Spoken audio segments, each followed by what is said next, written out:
Bien, bonjour à tous, je suis Eric Hazan.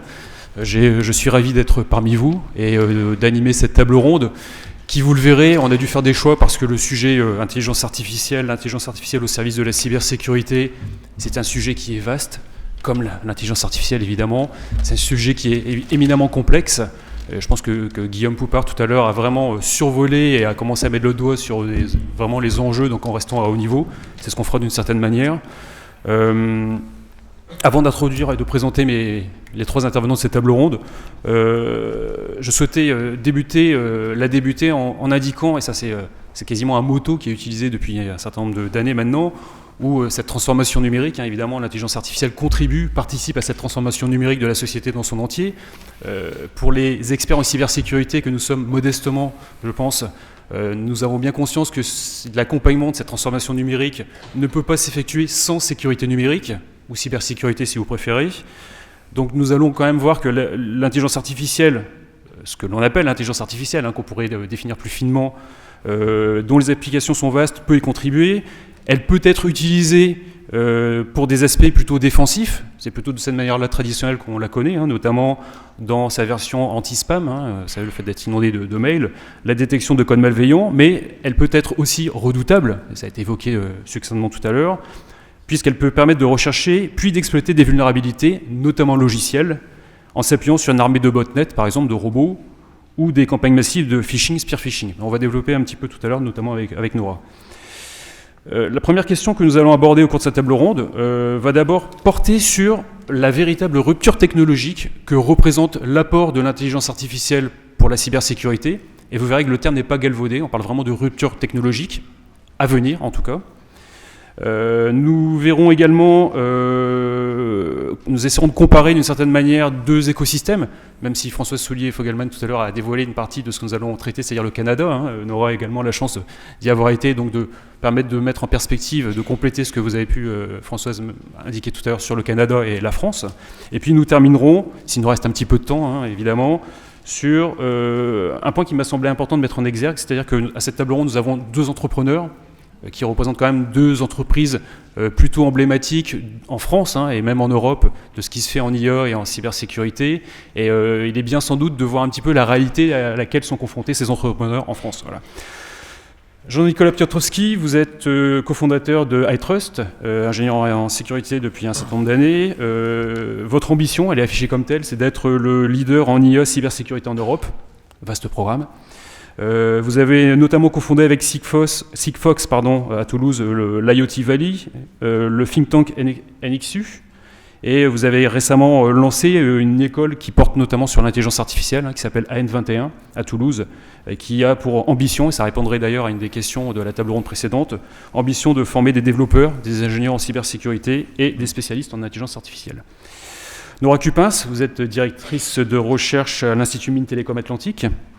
Vous êtes ingénieur en informatique, docteur de l'École nationale supérieure de l'aéronautique et de l'espace, qu'on appelle SUPAERO.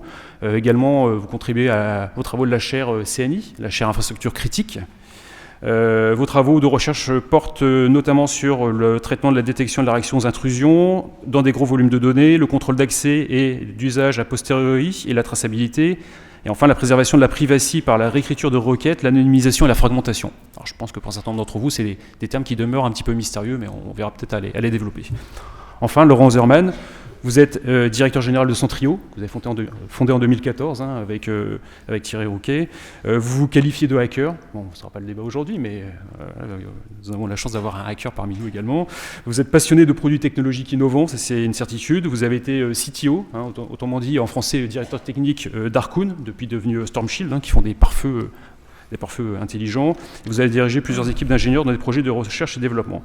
Enfin, vous êtes référent thématique pour l'Internet des usagers, pour la Lyon French Tech, et vous enseignez à l'école des mines. Voilà. Le tableau étant dressé, nous allons attaquer directement cette table ronde. Jean-Nicolas, lors de notre échange, lors de la préparation de cette table ronde, vous avez mis le doigt sur quelque chose qui était vraiment de se dire, voilà, on a l'impression aujourd'hui que l'intelligence artificielle, c'est déjà acquis. C'est déjà quelque chose qui existe, c'est pas réellement la réalité, vous allez nous le décrire. Alors qu'aujourd'hui, vous avez utilisé ce terme, on est seulement à 10% de ce que nous voudrions faire. Est-ce que vous pouvez nous préciser votre réflexion ? Oui, merci Eric, merci Thierry de nous avoir invités. Ouais, on est dans un paradoxe assez intéressant en ce moment parce que les entreprises n'ont pas conscience des problématiques de sécurité. L'intelligence artificielle est en train de révolutionner tout notre métier. Donc la cybersécurité, c'est un use case assez intéressant parce que le métier existe depuis seulement 20-30 ans et qu'on n'a pas vécu de rupture technologique assez intéressante. Donc l'intelligence artificielle en ce moment est une rupture, un breakthrough qui est assez intéressant. Et un use case assez intéressant pour la sécurité informatique. Alors pourquoi on a cette problématique? C'est qu'on a des clients ou des entreprises qui pensent que effectivement on est arrivé au bout de l'intelligence artificielle, donc elles attendent à avoir des choses, des outils et des use cases assez somptueux qui font de la magie noire. Et effectivement c'est pas le cas. Donc on est dans le hype, vous savez, dans la courbe d'apprentissage, la courbe de récupération des technologies, qui fait qu'on déçoit beaucoup d'entreprises en ce moment parce qu'il y a un marketing de l'IA depuis 2 ans qui est assez extraordinaire, qui est porté beaucoup par les Américains et beaucoup par un marché qui en fait voit complètement décalé et en retard par rapport à ce qui est en train d'arriver. Il faut savoir par exemple que la cybersécurité, c'est un marché qui est porté à 80% par la vente de firewall et d'antivirus. Donc Laurent, tu connais bien, hein, tu as participé et là tu es en train de passer à la barrière d'après, enfin l'étape d'après. Donc on est en train de révolutionner entre guillemets le marché, le 80% du marché de la cybersécurité, parce qu'on est en train de dire que l'IA est en train d'apporter quelque chose qu'on ne faisait pas avant. Donc on est dans quelque chose d'assez spécial parce que on explique et on évangélise en disant nous on a la vérité, on prétend l'avoir en tout cas. Même si on l'a pas tout le temps, mais on prétend l'avoir au travers de l'IA et les clients sont déçus parce qu'ils voient des produits qui ne le font pas, qui prétendent le faire, puisque le marketing aide beaucoup à vanter des mérites qu'ils n'ont pas. Je rappelle l'étude du Figaro, c'est 8 entreprises sur 10 déclarent faire de l'IA et elles n'en font pas. Nous, on le voit très concrètement aujourd'hui sur le marché. Donc, on a ces clients qui attendent quelque chose, qui ne le voient pas venir ou rarement, alors quand ils travaillent avec iTrust ou Centrio, ils le voient, mais 8 fois sur 10, ils ne vont pas le voir. Et en même temps, on sait nous-mêmes, moi j'hésite pas à le dire parce que ce serait très prétentieux, on n'est qu'au tout début de ce qu'on est en train de faire en termes d'intelligence artificielle. Nous, on s'est lancé dans l'IA, alors à l'époque ça s'appelait peut-être pas l'IA, il y a 10 ans, on a appelé ça l'analyse comportementale multidimensionnelle. On s'est lancé dans ce sujet-là. Effectivement, alors on fera une parenthèse, on a vu les problèmes justement, les laboratoires, les écoles. La discussion avant était assez intéressante parce qu'on l'a vécu. Le problème de formation des data scientists. Et donc on s'est lancé il y a 10 ans là-dedans. Et malgré les 10 ans et nous on a investi 6 millions d'euros dans nos produits d'intelligence artificielle, eh bien on arrive à des très bons résultats, mais qu'à 10% de ce qu'on voudrait nous faire dans les 10 ans qui arrivent. Donc on est qu'au tout début d'une révolution, d'où cette incompréhension parfois avec le marché, avec les clients, avec d'autres personnes qui disent mais l'IA ça m'apporte quoi? Alors concrètement, je ne sais pas si j'ai le temps d'en parler de certains use cases. Concrètement, en quoi l'IA peut aider aujourd'hui la cybersécurité? Rapidement alors. Alors très rapidement, parce qu'on est vraiment dans une rupture assez importante puisqu'on ne détectait nous les attaques et les malveillances que sur la base de patterns, c'est-à-dire de choses qu'on connaît et de scénarios que l'on connaît. L'IA nous permet de détecter des choses qu'on ne connaît pas. Pour donner un exemple très concret, nous avec nos produits, par exemple, l'année dernière, quand WannaCry, qui est le virus qui a attaqué Saint-Gobain, on a détecté par les mathématiques, par l'IA, l'attaque un jour avant qu'elle ne se produise par les signaux faibles. C'est ça concrètement l'apport de l'IA. Ça va être l'analyse des signaux faibles, la diminution des faux positifs, l'augmentation de la productivité et de la capacité d'analyse des ingénieurs pour leur donner des outils de décision. Ça ne veut pas dire qu'on enlève l'ingénieur, ça veut dire qu'on a toujours de l'IA, de l'ingénieur et de la data. Donc très concrètement aujourd'hui, l'IA en cybersécurité est en train de révolutionner le marché parce que on va détecter, on n'est pas obligé de créer des règles de détection pour détecter des choses qu'on ne connaît pas. Et on va être capable d'anticiper des signaux faibles de propagation. Je donne un exemple très concret aussi. Quand Airbus se fait attaquer il y a 3 ans, il y a prescription aujourd'hui, et qu'un virus transite dans leur système d'information, il n'est pas détecté pendant 20 mois. Pendant 20 mois, il récupère l'information, il envoie les plans de l'avion à l'étranger pour de l'espionnage industriel, et au bout de 20 mois, on le détecte par hasard. Aujourd'hui, avec l'IA, on est capable de le détecter en quelques heures par la propagation, par les signaux faibles. et vous évitez de perdre des emplois, de la R&D et une future industrie de pointe. Merci beaucoup Jean-Nicolas, ce qui me permet de faire d'ailleurs une transition. Tu as parlé de WannaCry et puis de cette partie des attaquants d'une manière implicite. Ça me permet de rebondir avec vous, Nora. Quand je préparais cette table ronde, je lisais que, et d'ailleurs je reparle encore une fois de Guillaume Poupard, peut-être sans savoir pourquoi, mais Guillaume a un peu spoilé justement cette partie-là. Pardon. Merci. Un sondage réalisé lors de la conférence Black Hat à Las Vegas en août 2017, donc il y a longtemps, ça fait 2 ans quand même, un sondage auprès des participants, 62% des participants indiquaient qu'ils pensaient qu'il y allait avoir une attaque à base d'IA dans l'année. Alors ça prouve que fin 2017, où en est-on aujourd'hui? C'est presque la question que j'ai envie de vous poser, Nora. Simplement pour éclairer, vos travaux actuels portent notamment sur ce qu'on appelle l'adversarial learning, autrement dit l'apprentissage machine à portée des attaquants. Pouvez-vous nous en dire la situation actuelle? Oui, merci Eric, merci à Thierry de nous avoir invités à cette table ronde. Oui, moi je voulais d'abord revenir parce que j'ai assisté à la première journée d'IANP, où c'était très intéressant, on a appris plein de choses, et surtout ce que les gens pensent et ce que les gens croient. Et je voulais revenir sur cette notion d'intelligence artificielle. J'utilise beaucoup le mot intelligence artificielle et l'apprentissage automatique. Nous, dans le domaine de la cybersécurité, l'apprentissage automatique, c'est-à-dire apprendre sur les données, avoir des données, apprendre sur ces données-là, on ne lui donne pas la main pour la prise de décision. Donc, il va nous proposer des choses. Et donc, il nous manque l'autre couche qui vient alimenter cette couche-là, qui nous propose des choses, parce qu'elle a appris, et donc elle reproduit. La couche qui va décider. Donc, on a besoin plus de raisonnement. Donc, on fait non seulement de la détection, mais on fait aussi du diagnostic, et on fait aussi de la remédiation. Et donc, l'intelligence artificielle doit nous aider, enfin, elle peut nous aider sur ces 3 aspects. Donc, il ne suffit pas d'apprendre et essayer de différencier 2 choses, il faut aussi l'utiliser pour ces 3 autres aspects. Ceci étant dit, la détection, cette intelligence artificielle va nous aider à faire cette détection. Et hier, on a parlé de biais qui sont introduits par les algorithmes d'apprentissage, justement, et qui ne nous permettent pas de classifier de façon correcte. Et donc, on parlait de biais dans un environnement qui est, comment dirais-je, aseptisé. C'est-à-dire qu'on s'est trompé, enfin, l'algorithme s'est trompé dans sa classification parce qu'on n'a pas bien paramétré, on n'a pas précisé correctement les frontières, le gradient c'est pas le bon, et donc on va pouvoir corriger tout ça. Dans notre domaine à nous de la cybersécurité, on n'est pas dans un environnement aseptisé, et donc ces biais-là, ils ne vont pas être introduits parce qu'on s'est trompé dans notre paramétrage du modèle, mais parce que on a ce qu'on appelle chez nous les attaquants. Et donc, c'est eux qui vont introduire ces biais-là. Et donc, ils ont deux façons d'introduire ces biais-là. D'abord parce qu'on est dans un environnement hostile. C'est notre cas, nous, on travaille dans un environnement hostile et non pas aseptisé. Et la deuxième dimension, Guillaume Poupard, je vais aussi parler de Guillaume Poupard, on a parlé ce matin, c'est que l'attaquant, il est comme nous. Il a des méthodes, il a des outils, il va les utiliser aussi. Donc, il va aussi utiliser l'intelligence artificielle.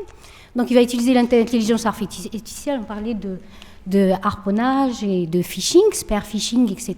Donc, certaines études ont été faites où vous mettez 2 ingénieurs pour faire du phishing, et vous mettez une intelligence artificielle, elle va arriver à harponner plus de monde sur Twitter, par exemple, que ce que pourraient faire les deux ingénieurs. Donc, l'attaquant est ici aussi il peut aussi utiliser l'IA contre nous. Alors, comment il peut l'utiliser dans le cadre de l'intelligence artificielle ? Alors, si on se met dans un repère, on a 2 axes. Donc, on a un axe qui est l'objectif et on a un axe où c'est les capacités. Objectif de l'attaquant, capacité de l'attaquant. Donc, il peut travailler sur, soit en boîte noire, boîte blanche, c'est notre vocabulaire à nous. S'il est en boîte blanche, ça veut dire qu'il arrive à savoir quel algorithme on utilise en intelligence artificielle, qu'est-ce qu'on utilise? Là, il suffit qu'il le récupère et essaye de voir dans quelle mesure il peut biaiser la classification, tout en restant pas visible par rapport à celui qui est en train de défendre. Soit il est en boîte noire, et dans ce cas-là, eh bien, il faut qu'il fasse autrement, puisqu'il ne sait pas quels sont les algorithmes qu'on utilise, et à ce moment-là, il va plutôt jouer sur les données. Et donc, comment il va jouer sur les données? Eh bien, en injectant d'autres données. Et donc, il faut aussi tenir compte de cette notion de on biaise parce qu'il y a l'attaquant. Bien sûr, on a des solutions. On va plutôt dire on a des rustines parce qu'il faut travailler là-dessus. On en est au niveau recherche parce qu'on n'a pas le modèle mathématique qui nous permet de gérer ça. Parmi les solutions possibles, on a les solutions qui sont, je vais appeler ça en brute force. Ça veut dire on va faire la même chose que ce qu'on fait pour la détection d'intrusion. On va apprendre à notre machine à reconnaître des attaques en apprentissage contradictoire, en adversarial learning. Donc on va essayer de générer autant d'attaques de ce type-là sur nos algorithmes pour les rendre un peu plus robustes. Mais on l'a dit, on l'a répété, ça c'est pas suffisant quand on fait que de l'apprentissage. On peut faire autre chose. Ce qu'on appelle la distillation. Et la distillation, à ce moment-là, c'est-à-dire que c'est pour ça que j'ai dit en introduction, l'apprentissage, il nous propose et nous, on dispose. Donc, on peut utiliser plusieurs façons de faire cet apprentissage, plusieurs façons de classifier, donc plusieurs méthodologies de classifier. Pas forcément les réseaux de neurones, c'est pas les tip-top. On peut utiliser des trucs simples qui sont les plus proches voisins, ça marche aussi. Et on va utiliser plusieurs algorithmes pour pouvoir nous proposer des solutions, proposer des classifications. Et donc, les biais qui sont les distinctions, les conflits entre les différentes classifications vont nous permettre de prendre la bonne décision. Laurent voulait peut-être agir, je vous ai vu. Non, je pense que il y a un des problèmes, c'est surtout que les données représentant l'attaquant, elles ne sont pas faciles à avoir non plus. Oui. C'est-à-dire qu'on n'a pas beaucoup de données d'attaque et très souvent on a des jeux de données qui sont déséquilibrés parce qu'on a beaucoup de données normales et peu de données d'attaquants puisque par définition c'est des événements rares. Oui, c'est vrai, c'est sûr. Alors pour revenir à ce que j'ai dit, ça paraît théorique, mais c'est pas vrai. Je ne sais pas s'il y a des banques dans la salle, mais je nommerai pas de banques, mais nos banques utilisent l'intelligence artificielle pour essayer de faire de la détection. Et ils ont ce genre de biais introduit par l'attaquant. Ce qui fait qu'ils modifient de telle façon que la fraude, on ne la détecte pas. Parce qu'on nous a appris des mauvaises choses, appris un comportement comme étant bon, comme étant le comportement du client, alors qu'il ne l'est pas du tout. Merci Nora. Alors là également c'est une transition magnifique pour moi parce qu'on parle d'un secteur d'activité, donc le secteur de la banque. Moi on va basculer du côté des systèmes industriels. Donc Laurent, on va venir à vous puisque c'est un domaine que vous connaissez particulièrement bien. Pourquoi l'IA s'applique particulièrement bien en cybersécurité sur les systèmes industriels ? Moi, je voulais surtout vous donner quelques exemples, effectivement, de à quoi ça peut servir en matière de détection. Donc, chez Centrio, on fait des systèmes de détection pour ce qu'on peut appeler l'Internet industriel, si je cède un terme un peu marketing, mais c'est surtout tous les systèmes de contrôle-commande numérique qui ont été déployés dans l'industrie depuis une vingtaine d'années maintenant et qui vont piloter une centrale électrique, une raffinerie, une usine automobile, un train, tout un tas de systèmes qui sont automatisés aujourd'hui. Et en fait, et qui vont vers ce qu'on appelle l'Internet des objets avec beaucoup plus de connexions. Le problème de ces systèmes, c'est qu'ils sont souvent complexes, souvent composés de nombreuses machines, assez peu compréhensibles parce que souvent, parfois même le concepteur du système est déjà parti à la retraite et que plus personne ne sait trop comment il fonctionne.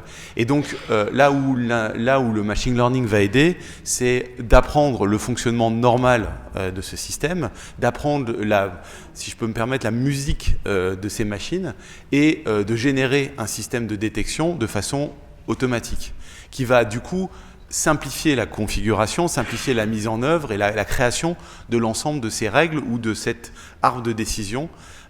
Et on arrive très bien, par exemple, à détecter le fonctionnement normal de calculateurs à l'intérieur d'une voiture à partir de l'apprentissage du bus sur lequel ces calculateurs échangent, parce que finalement, c'est des systèmes temps réel, ils ont une temporalité très, très stricte, ils ont des types de messages très stricts, et ça, les algorithmes de machine learning vont s'accrocher à ça, vont détecter la normalité, et quand on va simuler des attaques là-dedans, vont être capables de reconnaître ces attaques et d'apprendre aussi comment les attaquants peuvent s'y prendre. Et on peut ensuite embarquer ça à l'intérieur d'une automobile, par exemple, sur de l'informatique embarquée. Un autre exemple, c'est que dans l'industrie, on a bien évidemment l'intérêt, c'est qu'on est sur des domaines physiques. Et donc, domaine physique, ça veut dire que je vais avoir par exemple un réacteur avec une pompe, une valve, une température, un moteur, enfin des choses physiques. Et on a fait par exemple des simulations où on montre qu'un attaquant qui voudrait arrêter un processus physique, et ça s'est arrivé, les Ukrainiens ont été dans le noir pendant une journée la veille de Noël en 2015 à cause d'une cyberattaque. Et il y a plein d'autres exemples dans notre domaine, on peut faire apprendre à un modèle la série temporelle de ces données physiques et qui sont toutes plus ou moins corrélées les unes avec les autres, puisque finalement le système industriel est composé d'un ensemble de variables qu'on va observer sur le réseau, et pour des besoins de sécurité, parce qu'on peut le faire aussi pour des besoins de maintenance, des besoins d'efficacité opérationnelle, mais pour des besoins de sécurité, détecter des périodes où il y a une décorrélation et où le réseau de neurones récurrents, sur les données de séries temporelles, va dire « Ah tiens, à ce moment-là, il se passe un truc ». Et c'est quand même très proche de d'autres schémas d'attaque qui ont été observés. Donc on est vraiment dans une logique où soit on va aider à la mise en place de ces arbres de décision et de détection, qui sont relativement simples une fois qu'ils ont été mis en place, mais c'est pas si simple que ça à concevoir, soit aller beaucoup plus en profondeur dans le niveau de détection pour fournir des signaux faibles, comme le disait Jean-Nicolas tout à l'heure, aux opérateurs de détection. Merci Laurent. Je voudrais ajouter juste pour aller dans le sens de Laurent, parce que je parle de biais, mais on utilise l'intelligence artificielle et ça permet de détecter pas mal de choses, comme le disaient Jean-Nicolas et Laurent. Mais pour aller dans ce sens-là, par rapport au système industriel, c'est un système qui est fermé. Et donc l'apprentissage automatique, l'utilisation de l'intelligence artificielle fonctionne bien parce qu'on connaît le monde. C'est pas un monde fermé. C'est pas un monde ouvert, c'est un monde fermé. Donc on sait quand il y a les biais, et donc on est plus apte à les détecter que quand on est dans un domaine ouvert comme l'IT. Et puis il y a quelques problèmes éthiques qui se posent moins. La vie privée d'une machine, c'est un peu moins problématique. La vie privée d'un... De confidentialité dans ce cas-là, ni de privacy. Pour l'instant. Laurent, puisqu'on est toujours dans l'industrie, moi j'aimerais qu'on fasse un focus, on l'a évoqué, qu'on a préparé cet entretien. Vous me disiez notamment qu'on dispose, notamment dans l'industrie, de plus en plus de données, parce qu'on a cette difficulté de disposer de jeux de données très importants, avec en contre-coup quelque part le fait d'utiliser des outils très puissants, mais qui sont des outils propriétaires, quasiment des outils des GAFAM, il ne faut pas les citer. Et cette notion de cloud, de données sensibles, c'est une véritable problématique dans nos domaines, en fait. Une des problématiques qu'on a, nous, c'est d'être capable de faire en sorte que ces systèmes soient empaquetés ou conçus pour tourner là où ils doivent être conçus, tourner. Et donc, une des difficultés, c'est que c'est extrêmement facile aujourd'hui, et c'est pour ça que les startups du web et du mobile, etc., se développent de façon très vite, d'utiliser des ressources cloud avec des algorithmes prépackagés et de rendre des services. Dans le milieu de la sécurité, on comprend bien qu'on n'a pas envie forcément d'envoyer toutes les données de sécurité, en plus, dans des clouds qui sont à distance et dont on ne maîtrise pas forcément la souveraineté. Et ça, c'est nécessaire parce qu'un des exemples qui est très parlant pour moi, c'est on a des clients dans l'automobile. Un groupe comme le groupe BMW, dont on avait participé à un concours de start-up, BMW, ils ont 400 000 machines industrielles sur 15 usines. 400 000 machines industrielles. Et leur premier problème, c'est d'en avoir l'inventaire. Chez Peugeot, chez Renault, partout dans l'automobile, c'est toujours pareil, l'inventaire. Combien ils en ont vraiment? Parce que quand je dis 400 000, vous doutez bien que c'est pas, ils n'ont pas le chiffre exact. C'est à plus ou moins 30%. Hein. Parce que des systèmes automatisés, ils en ont partout. Et donc, un des usages de l'IA, dans ce cas-là, c'est de façon non supervisée, de les aider à comprendre, à organiser les données et à se dire, bah oui, sur ce réseau, il y a tout ça, ça participe à ça, ça participe, etc., etc. Parce que dans l'industrie, ils sont beaucoup aujourd'hui intéressés, on va dire, au process. Ils sont très forts dans la façon dont on fabrique une voiture ou dont on conduit une raffinerie. Ils sont moins forts, finalement, dans le système de contrôle lui-même, là où nous, on intervient chez Centrio, et où on a des problèmes de capacité à leur montrer ce qui se passe. Et pour tout ça, la puissance de calcul, pour revenir sur votre question, elle est nécessaire. Et souvent, les gens aimeraient qu'on mette tout à l'intérieur de choses qui n'ont pas les moyens de traitement. Un exemple que j'aime bien, on travaillait dans le domaine de l'automobile, comme je le disais, détection d'intrusion à l'intérieur des réseaux critiques des automobiles, donc ce qu'on appelle le BUSCAN ou les Automotive Ethernet, là où il y a les voitures autonomes. Et partout dans l'automobile, il y a peut-être des gens de l'automobile dans la salle, mais on m'a dit, écoutez, la cybersécurité, c'est super. Oui, bien sûr, dans les voitures autonomes, même dès qu'on lâche le volant sur l'autoroute, il faut qu'on en ait. Par contre, pas plus de 2 € par véhicule. Voilà. Et donc, du coup, il y a toujours ce paradoxe de où est le calcul, où est les moyens et vis-à-vis des enjeux, quoi. Voilà. Merci Laurent pour ces exemples très frappants et qui interrogent. Et comme je l'ai indiqué en introduction, malheureusement, on ne pourra pas parcourir toutes ces thématiques extrêmement riches comme on s'en aperçoit. Là, pour le coup, sans transition, on va basculer à une autre partie de la thématique. On a parlé tout à l'heure justement de données à caractère personnel, les machines, etc. et tout, même si c'était presque de l'ordre de la boutade. Je voudrais qu'on fasse un focus quelques instants, Jean-Nicolas, sur le RGPD. Ça a été évoqué juste avant nous, là, le Règlement général pour la protection des données. En quoi ça a apporté un élément positif en ce qui concerne l'IA et la cybersécurité? Est-ce que c'est le cas d'ailleurs? Est-ce que ça a été positif? Est-ce que c'est positif actuellement en fait? Ouais, c'est une question géostratégique en fait et philosophique. Non, enfin moi j'ai toujours été pour la RGPD, donc je trouve que c'est une avancée vraiment très intéressante pour une fois que l'Union européenne fait des propositions intéressantes. Je pense qu'il faut le souligner. Pourquoi? Parce que la possession de la data est un enjeu de souveraineté et d'anticipation de nos métiers dans les 200 ans. Et qu'on était en train de donner la main complètement aux GAFAM et à d'autres sociétés sur nos données personnelles. Donc on est en train de se réapproprier la valeur des data, puisque l'enjeu c'est ça, c'est quelle est la valeur de la data, puisque l'économie sera basée demain et commence à l'être sur la valorisation de la data des citoyens. On est en train de se le réapproprier. Donc la RGPD est quelque chose d'intéressant, même s'il n'est pas parfaite, puisqu'elle va engendrer des coûts pour les entreprises. C'est une sorte de taxe, mais c'est une taxe qui nous permet de nous réapproprier notre marché et nos propres ressources, c'est-à-dire qu'on va pouvoir faire du business. Je suis désolé, je suis un entrepreneur, mais on va pouvoir faire du business sur nos data tout en protégeant la vie des citoyens et de notre souveraineté. Donc ça c'est super intéressant parce que ça n'existait pas. Et on est en train de passer un cap, on est en train de le voir avec le rapport Villani, avec la prise en compte, tu le dis Laurent, des problématiques de Patriot Act et Cloud Act. On est en train de se réapproprier l'ensemble de la souveraineté de nos données et ça c'est un message très fort. Moi j'y croyais plus, on est en train de le faire. C'est que le début, mais je pense que ça c'est très positif parce qu'on va pouvoir créer des sociétés qui vont être leaders sur leur marché et créer de l'emploi et apporter de la richesse sans passer par les Google et les autres qui en plus ne payent pas leurs taxes. Il faut savoir qu'aujourd'hui iTrust paye plus de taxes que Google. Enfin, si je parle de taxes d'impôt sur les sociétés, c'est que je ne parle pas de taxes de salariales. Donc c'est quand même assez extraordinaire. Et moi j'ai du CIR à 300 000 € alors que Google en a pour 20 millions. C'est hier Crédit Impôt Recherche. J'ai même entendu que N'Golo Kanté payait plus d'impôts qu'Amazon en Angleterre.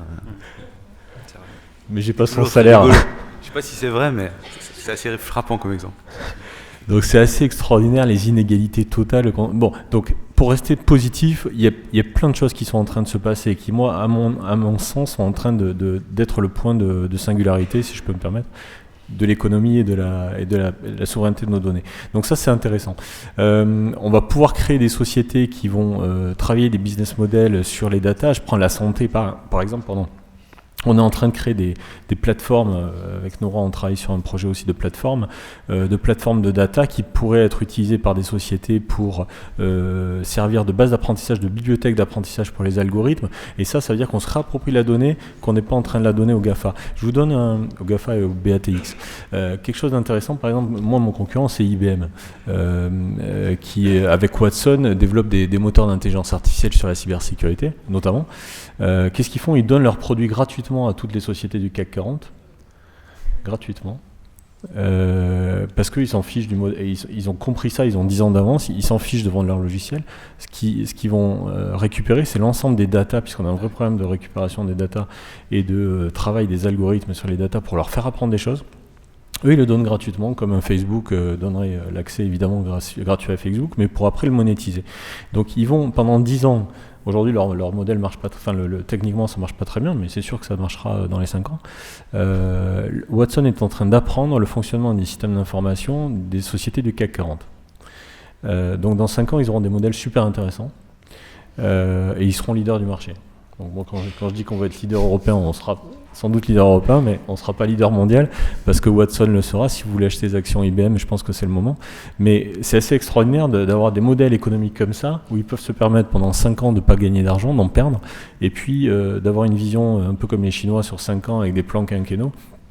De dire mais dans 5 ans je m'en fiche parce que j'aurais modélisé quelque chose que personne n'aura modélisé. Alors pour revenir à ça, ce qui est intéressant, c'est qu'on recrée des plateformes en France, en Europe, où il y a des sociétés françaises qui travaillent et des chercheurs français qui travaillent sur ces plateformes, qui vont pouvoir modéliser en IA des choses assez intéressantes, détecter des anomalies et faire de la prédiction, et que ce ne sera pas une possession de sociétés non souveraines et qui en plus ne payent pas leurs impôts et puis créer de l'emploi à l'étranger. Donc ça c'est intéressant. Voilà. C'est ce moment de rupture qu'on est en train de vivre, je pense, et j'y crois. Merci Jean-Nicolas. On voit effectivement très clairement que les enjeux de puissance, ça a évoqué depuis la matinée, on voit même la constitution de ce qu'on appelle potentiellement de superpuissance, et Françoise vous l'avez mis en exergue, avec potentiellement la Chine à côté, les USA, on retrouve l'Europe entre les deux justement. Tout n'est pas perdu. Ça va passer vite, mais tout n'est pas encore perdu pour nous. On va rester positif. Là, Jean-Nicolas vous a donné un élément positif. On pourrait voir un autre élément positif, justement, en s'inspirant de ce qui peut se pratiquer de manière très agile, pour utiliser un terme à la mode, notamment au Canada. Nora, comment vous pouvez justement nous mettre en perspective l'intelligence qu'ont eu les Canadiens, l'articulation de leur écosystème, et comment on pourrait peut-être réinternaliser ou internaliser une partie de ces processus? Je vais essayer. Je n'ai pas tous les éléments, mais on a fait un déplacement dans le cadre, nous, à IMT Atlantique. Alors, pour ceux qui ne connaissent pas, c'est l'ex-Télécom Bretagne. C'est une école de l'Institut Mines Télécom, au même titre que Télécom Paris-Tech et Télécom Sud Paris. Qui s'appelle maintenant IMT Atlantique parce que c'est une vraie école télécom et mines, parce qu'elle a vraiment fusionné, c'est la même direction, avec les mines de Nantes. Donc mines de Nantes et Télécom Bretagne ont fusionné pour faire IMT Atlantique. Et IMT Atlantique porte une chaire sur la cybersécurité des infrastructures critiques. Et c'est dans ce cadre-là qu'on est parti au Canada pour voir ce qui s'y passe là-bas par rapport à la cybersécurité, l'intelligence artificielle, et notamment dans les infrastructures critiques comme celle qu'investigue Laurent pour détecter les intrusions. Et on essaie de voir comment eux ils bossent, notamment en termes de budget, comment c'est poussé, etc. Nous, on a un axe qui est l'axe orienté intelligence artificielle, comme je l'ai dit tout à l'heure. On ne fait pas que détecter, en travers de l'apprentissage notamment, on utilise aussi des approches statistiques. On utilise là l'expertise de nos statisticiens à l'école. Et on se posait des questions sur la dimension robustesse. Eux, ils ne se posent pas la question. Ils ont des chaires là-bas aussi, notamment une chaire sur la cybersécurité des smart grids. Et étonnamment, quand on travaille avec eux, on voit que eux, comme le font tous les gens qui essayent de voir dans quelle mesure l'intelligence artificielle, je vais dire machine learning parce que la plupart disent machine learning parce qu'ils n'utilisent que la partie machine learning pour la détection d'intrusion. Comment ils utilisent ça? Ils n'utilisent pas ça, pour ceux qu'on a côtoyés en tout cas. Ils font leur propre algorithme. Donc la question qu'on se pose, nous, en termes de robustesse, pas robustesse, etc., ils ne se la posent pratiquement pas, pour certains, notamment les chercheurs, parce qu'ils sont en création. Ce n'est pas la meilleure méthode, mais ils débutent de scratch, essayent de construire leur algorithme d'apprentissage et de détection d'intrusion. Ça, c'est un des éléments. L'autre élément, c'est qu'ils ont un budget conséquent. Françoise en a parlé tout à l'heure, plus de 300 millions de dollars canadiens qui sont prévus par le ministère de la Finance, juste pour promouvoir et pousser l'IA avec par répartition de ce budget entre une partie qui est orientée vers les initiatives, c'est-à-dire qu'il y a l'initiative pour créer des algorithmes d'apprentissage automatique, une initiative pour augmenter la puissance de calcul, une initiative pour aller pousser ça dans les métiers, dans les chaînes d'approvisionnement notamment. D'autres budgets sont poussés pour pousser l'IA. Il n'étiquette pas l'IA, pas pour l'IA pour telle chose ou telle chose, c'est l'IA dans les entreprises. Il faut que l'IA rentre dans les entreprises, une partie aussi pour la formation des employés dans les entreprises. Et après, quand on raisonne, on dit c'est des petits bouts partout. Non, c'est pas des petits bouts partout, parce que le budget dont je parle, c'est un budget que montréalais. Et non seulement il n'est que montréalais, mais il est orienté notamment vers l'UDEM, l'Université de Montréal. Donc il y a plusieurs initiatives, mais tout ce budget-là est orienté vers l'Université de Montréal. Ce qui fait qu'ils ont le budget qui va bien pour faire des choses. On peut se poser la question, nous en France, qu'est-ce qu'ils vont faire avec tout ce budget? Parce qu'il faut avoir les chercheurs qui vont bien, il faut avoir l'expertise qui va bien. Cette question, ils se la posent, mais où sont les expertises? Ils vont la chercher, là où elle est. Et s'ils ne l'ont pas en local, ils vont la chercher. Donc, ils ont un budget pour ramener les meilleurs chercheurs, les meilleurs experts dans le domaine et les ramener pour travailler chez eux. Donc, il y a cet aspect budget financé comme ça, mais il y a aussi la notion de chaires. Ils ont des chaires, notamment INSERC, etc., où il y a des gros budgets attribués à un chercheur qui monte toute son équipe autour de ces dimensions-là, notamment de l'IA. Ils ont aussi, je parlais de banques tout à l'heure, les banques aussi sont dans ces initiatives-là, c'est-à-dire qu'ils poussent d'un côté les budgets vers les chercheurs, vers les laboratoires. Donc l'UDEM, par exemple, elle a un budget qui vient du ministère de la Défense, mais il a aussi un budget qui vient notamment des banques. Les banques font ça, ils poussent des budgets vers les laboratoires de recherche, mais ils créent aussi leur laboratoire de recherche en interne. Donc si on prend la RBC, très connue là-bas, elle a créé plusieurs centres de recherche au sein de ces banques pour faire de l'IA. Notamment le laboratoire de recherche à Edmonton, lui, il est complètement orienté sur le sujet dont je parlais, les biais introduits par l'IA. Je parlais RBC, mais il y a Desjardins aussi très connus là-bas, qui lui aussi alimente des chaires en IA, notamment à l'EPM. L'EPM, c'est l'École polytechnique de Montréal. Et après, pour ceux qui connaissent, l'École polytechnique de Montréal fait partie aussi de l'UDEM.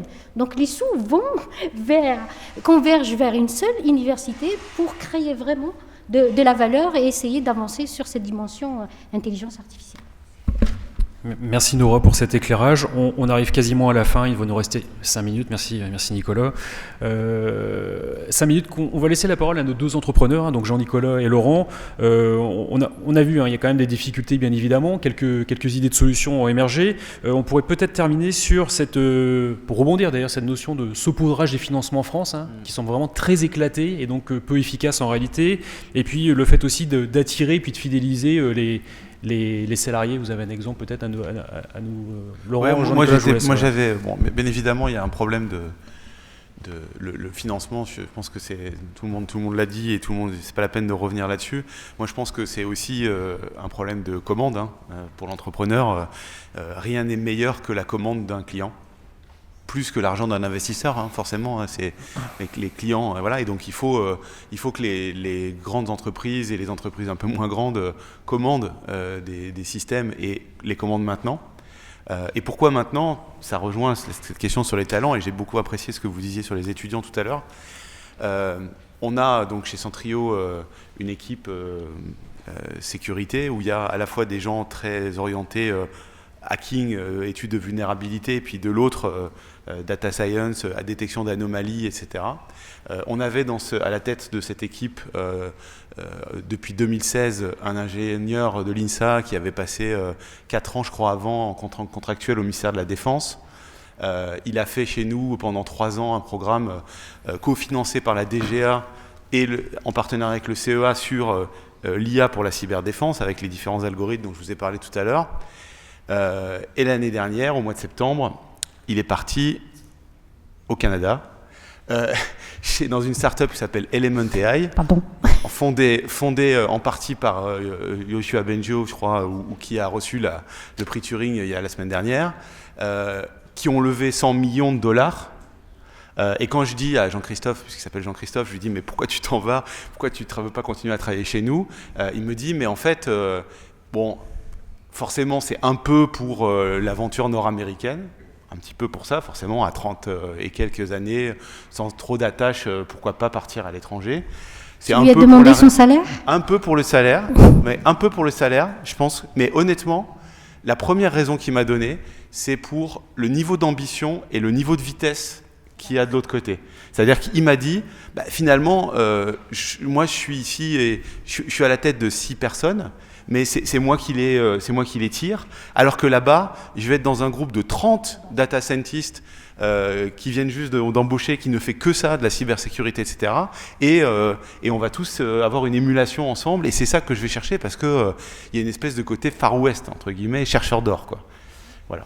Et donc cet esprit-là, qui est nécessaire de créer, et c'est ça qu'ils créent avec leur budget dans les entités de recherche ou dans les entreprises, c'est mettre beaucoup de moyens, laisser de la liberté et envoyer, et voilà. C'était un très bel, plus qu'appel du pied, c'est même un message passé à tous les influenceurs potentiels de la salle. Jean-Nicolas, peut-être pour terminer? Ouais, ce que tu dis, Laurent, ça me fait penser aux Chinois, tu sais, qui avaient inventé la poudre à canon et qui s'en servaient pour les feux d'artifice. Ils n'en sont jamais servis pour les fusils, et c'est les Américains et d'autres qui ont inventé les fusils. Et donc c'est la culture, c'est l'esprit. C'est ça qui fait que l'Europe pourra être pertinente dans l'IA ou pas.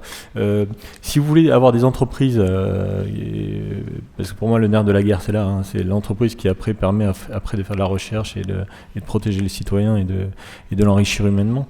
Il vous faut les infrastructures, la recherche, les étudiants. Ça on l'a. Mais il y a beaucoup à faire. On voyait la table ronde de juste avant. On voit bien qu'il y a un décalage énorme entre les entreprises et la recherche, où vous disiez on a besoin de data scientists qui codent. Bon, c'est exactement ça le problème. On a des rockstars. On a Thierry Berthier et M. Ganassia et d'autres qui sont des superstars en IA, qui sont très très bons. Mais nous, on n'a pas besoin d'être très très bons sur le terrain. On a besoin de codeurs, quoi. Des nettoyeurs de data, quoi. Je suis désolé, alors oui, c'est pas sexy, mais on a besoin de nettoyeurs. Et qui s'intéressent un peu aux problèmes réels des clients, pas que. Et qui savent parler, qui ont des soft skills. Exactement, on est entièrement là-dedans. C'est sûr. Donc ça, il y a un problème. Donc la recherche, l'école, après il faut les commandes. Donc évidemment, Laurent, il a raison. Je prends l'exemple du port de San Francisco. C'est le premier à acheter toutes les technologies des startups de San Francisco. Parce que ça nous permet d'avoir une commande, une référence. Donc quand la mairie de New York dit tiens, est-ce que vous avez une référence? Ah ben oui, j'ai le port de San Francisco. Ah ben oui, c'est que ça marche. Moi, la première fois que j'ai vendu mon produit, c'était à la mairie de New York. À la mairie de Toulouse et Paris, ils n'avaient pas acheté. Quand je disais ça au maire de Toulouse, il me dit c'est pas normal. Bah oui, c'est pas normal. C'est quand même incroyable qu'on est à côté. Bon. Après, il y a le financement. Le financement, bon, gros problème, on sait, parce que l'argent, il y en a, mais il n'arrive pas dans les entreprises. Il est ponctionné un petit peu partout le temps qu'il arrive. Il va dans l'immobilier. Bon, donc ça, il y a un gros problème. On prend aussi les FUI, les PIA. Quand vous voyez tous les fonds d'investissement, enfin tous les fonds dédiés à la recherche et aux projets R&D en Europe, bon, le taux de réussite sur les derniers projets sécurité, il est de 0,05%. En France, c'est dramatique. On nous a tous dit allez-y, allez chercher l'argent. Il y en a plein. On y est allé. Alors on est tous revenus. on n'avait plus rien. On avait fait des dossiers comme ça. On a dit bon, vous nous y reprenez plus. Alors là maintenant ils ont compris, ils reviennent nous voir en nous disant si répondez au prochain, il y aura l'argent. Ouais, bon attendez, une fois vous nous avez eu, c'est bon. Donc l'Europe, les financements, on a compris. Et puis après il y a les grands groupes, c'est-à-dire c'est toute une chaîne de liaison, toute une chaîne de financement et toute une chaîne de création. Si vous prenez Israël. Les startups sont incubées dans l'armée israélienne pendant 3 ans, donc les gars ont le temps de travailler sur la R&D. Ils sortent, ils sont déjà financés par l'armée israélienne, plus des investisseurs locaux. Ils ont le premier client, c'est la mairie de machin, l'État d'Israël et l'armée qui leur achète les produits, donc ils ont la commande. Donc quand tu vas à l'étranger, ils disent regardez, moi j'ai la commande de l'armée israélienne. Ah c'est bien, nous le temps qu'on ait une commande de l'armée française. Alors, je demandais à un grand patron de sécurité, je lui dis t'as réussi à signer le ministère des Armées? Il me dit oui, j'ai mis 7 ans. 7 ans, on a le temps de mourir. Donc moi j'en suis à 3 ans, je pense que cette année on va signer. Donc, le ministère des Armées, on m'a avoué une fois que c'était plus facile pour eux de passer un programme de 50 millions d'euros que d'acheter à une PME un produit à 50 000 euros. C'est ça. C'est tout le problème aujourd'hui. C'est ça, donc c'est toute une chaîne. Donc, en fait, ce qui est marrant, c'est qu'on a tous les maillons de la chaîne, mais ils ne sont pas du tout organisés. Alors, ils fonctionnent plus ou moins bien, effectivement, on peut s'améliorer, mais on a tout, et on dit, mais c'est où que ça cloche là? Parce que l'argent il y est là. Eh bien non, en fait, il n'y a pas de lien entre tout ça. Mais sinon, on y arriverait. L'Israël, ils ne sont pas meilleurs. Hein. Ils sont très très bons en cybersécurité, sauf qu'ils sont très très bons. Mais parce qu'ils ont toute la chaîne. C'est-à-dire que la start-up, après, quand elle a commencé à avoir les premiers clients, elle va à New York, elle a 100 millions sur la table. On lui met 100 millions sur un venture capital. Et ils ne cherchent pas à comprendre, ils mettent 100 millions. Parce qu'après, ils savent qu'ils vont attaquer le marché américain, ils vont attaquer le marché international. C'est une chaîne complète de production. C'est-à-dire qu'ils ont industrialisé la production de l'innovation, alors que nous, on fait de l'artisanat. Merci Jean-Nicolas, merci à tous pour votre attention. Je pense qu'on s'arrêtera sur ces mots. Merci.